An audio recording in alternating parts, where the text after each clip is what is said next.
கோவையில் தொழிலதிபரின் 11 வயது மகனை கடத்தி 12 லட்சம் ரூபாய் பணம் கேட்டு மிரட்டிய கார் டிரைவரை போலீசார் கைது செய்துள்ளனர்.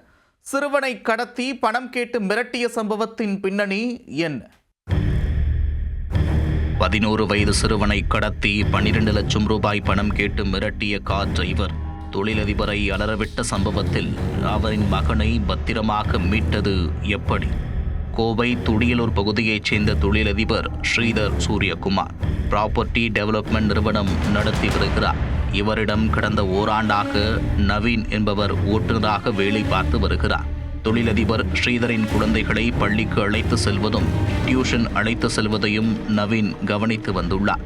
இந்நிலையில் சனிக்கிழமை காலை 11:30 மணியளவில் ஸ்ரீதரின் 11 வயது மகனை டியூஷன் சென்டருக்கு அழைத்து சென்றார். பின்னர் மாலை 3 மணியளவில் டியூஷன் சென்டரில் இருந்து சிறுவனை கூப்பிட்டு கொண்டு சென்ற டிரைவர் வீடு திரும்பவில்லை.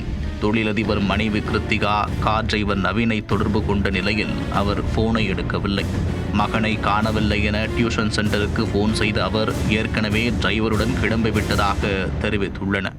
இதனிடையே டிரைவர் நவீன் தொழிலதிபர் ஸ்ரீதர் சூரியகுமாரை தொடர்பு கொண்டு 12 லட்சம் ரூபாய் பணம் தராவிட்டால் உன் மகனை கொலை செய்து விடுவேன் என்று மிரட்டல் விடுத்துள்ளார்.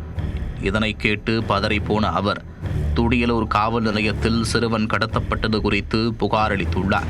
செல்போன் எண்ணை வைத்து ட்ராக் செய்ததில் டிரைவர் நவீன் சிறுவனுடன் ஈரோடு மாவட்டம் பவானியில் இருப்பது கண்டுபிடிக்கப்பட்டது. உடனே ஈரோடு மாவட்ட போலீசாருக்கு அலர்ட் விடுத்து சிறுவனை மீட்ட போலீசார் டிரைவர் நவீனை கைது செய்தனர். பின்னர் சிறுவனை அவரது பெற்றோரிடம் பத்திரமாக ஒப்படைத்தனர். இதனையடுத்து தொடர் விசாரணையில் நவீனிடமிருந்து 12 லட்சம் ரூபாய் பணத்தை தொழிலதிபர் ஸ்ரீதர் சூரியகுமார் வாங்கியிருப்பதும் பணத்தை திருப்பிக் கொடுக்காமல் காலம் தாழ்த்தி வந்த நிலையில் அவரின் 11 வயது மகனை கடத்தி மிரட்டல் விடுத்து பணத்தை கேட்டிருப்பதும் தெரிய வந்துள்ளது. தொழிலதிபரின் 11 வயது மகனை கடத்திய கார் டிரைவர் 12 லட்சம் ரூபாய் பணம் கேட்டு மிரட்டிய சம்பவம் கோவையில் பெரும் பரபரப்பை ஏற்படுத்தியுள்ளது.